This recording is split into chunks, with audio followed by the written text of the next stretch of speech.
It seems to be a kind of like a relationship going on stage. It's like everybody is a friend of everybody else on stage.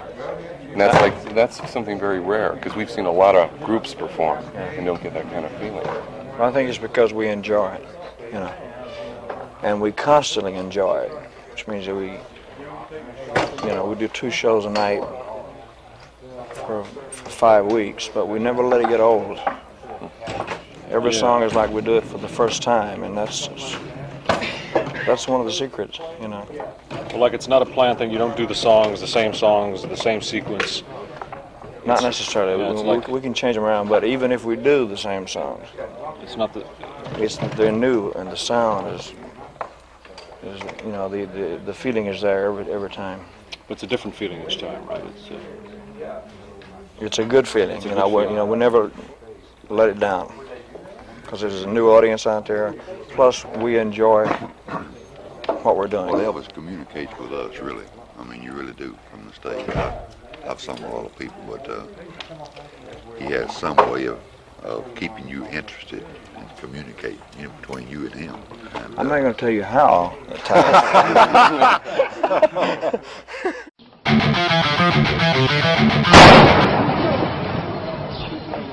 Normal.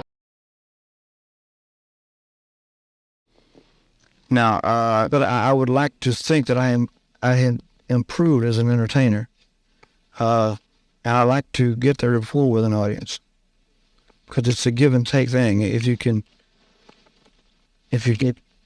do that, it works.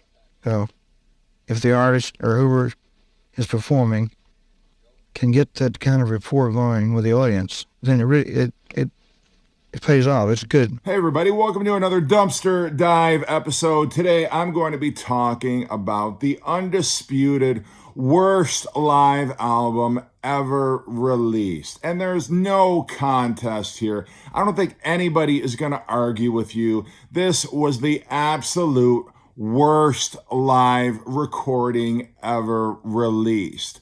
And to be fair to the artist, in this case, the king of rock and roll, Elvis Presley, it was not Elvis's idea to put this album out. Now, to be truthful, when this album came out in 1974, Elvis was beyond giving a fuck about anything that was released bearing his name.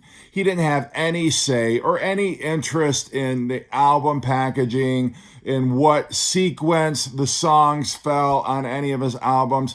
Basically, he would go into the recording studio, record a bunch of songs, leave the studio, and then whatever happened to those recordings after he left, he could not give a flying fuck about.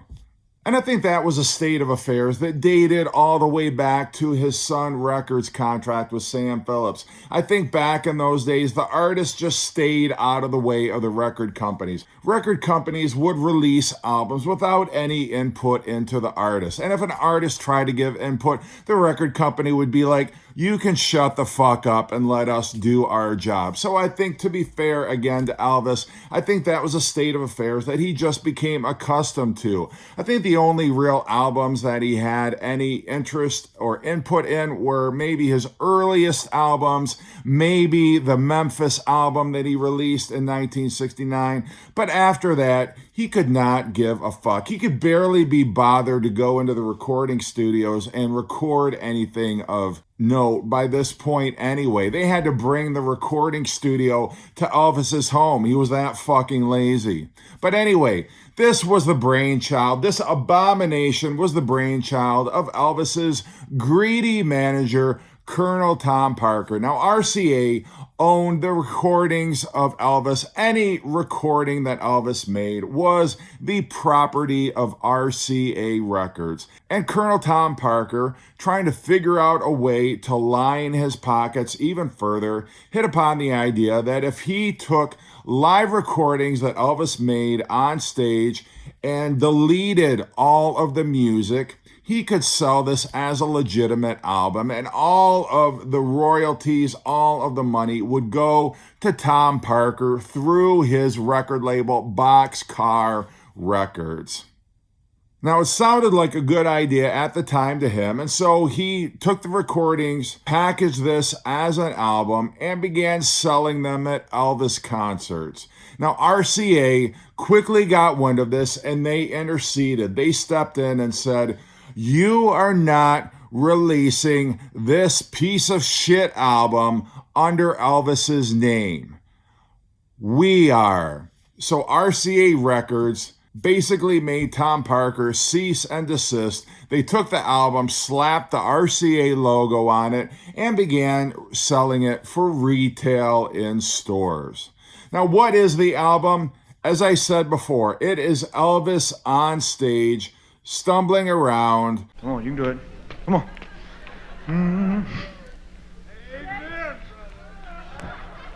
That's it. It just tapers off to nothing. Before the evening is over, I will have made a complete, total fool of myself. I hope you get a kick out of watching it. Wow. Wow. Wow. Wow. One of my first records that I recorded back in 1927, I think it was.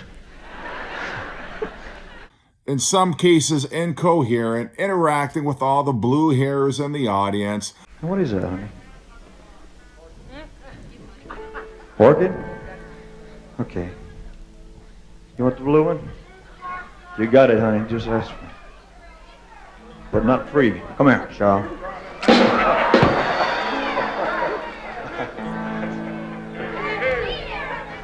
Okay. No, I'll make the round. Just give me a little time. Sure. Thank you. It's your birthday? Happy birthday. Muttering to himself, not being funny. You drove 10,000 miles. Where'd you come from? You drove 10,000 miles? Oh, I see. England, right? Okay. Come here. Okay, come on down.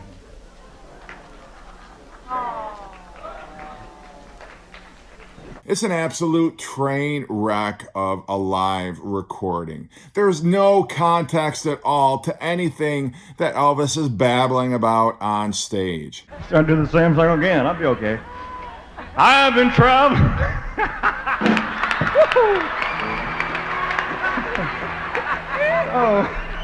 Oh, that goes 20 years down the drain, boy.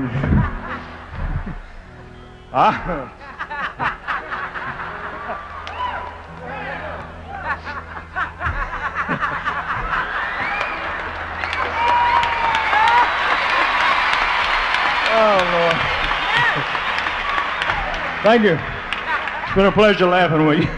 And the unfortunate thing is Elvis, I think, really thought he was funny. He thought that his jokes were landing. He's engaging in this banter with people in the audience. You can barely hear what they're saying. All you hear is Elvis responding to them in a very unfunny way. Thanks for the flowers and the little bear, honey.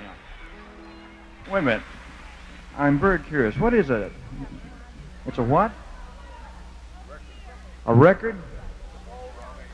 A record? Gold record. It won't play, I'll tell you for sure, man.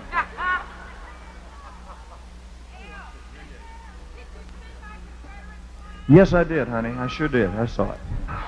And then he'll start to introduce a song that we never hear him play. And then it moves on to the next bit of stage banter. You know what I can't do? Do it again. I still can't do it. Hello, Memphis. It's a pleasure to be home here, for the first time in a long time. Thank you. It's the most baffling release ever by a major artist. Now, the title of it was Having Fun with Elvis on Stage. And that title also implies, I guess, a bit that there's going to be some music. I mean, you've got Elvis Presley on the cover. You would think it's not unreasonable for you to think there would actually be music on a fucking Elvis Presley album. But no, there had to have been thousands upon thousands of disappointed people who brought this record home from the concert, put it on the turntable, and were like, what the fuck is this? Well, well, well, well, well. Whoa, whoa, whoa, whoa. All right. That's it. Thank you very much.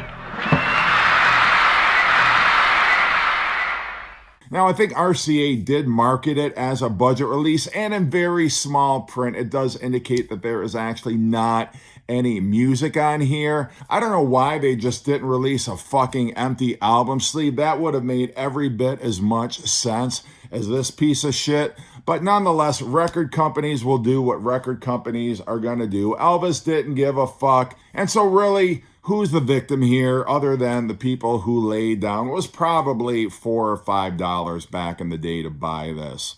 So anyway, have you heard the album? What are your impressions of it? Why do you own the album if you do? Were you suckered into it?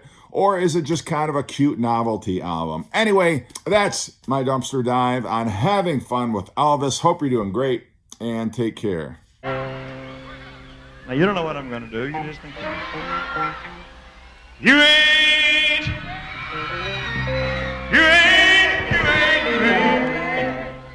I can't get up. I'll be over there in a minute. Just hang loose.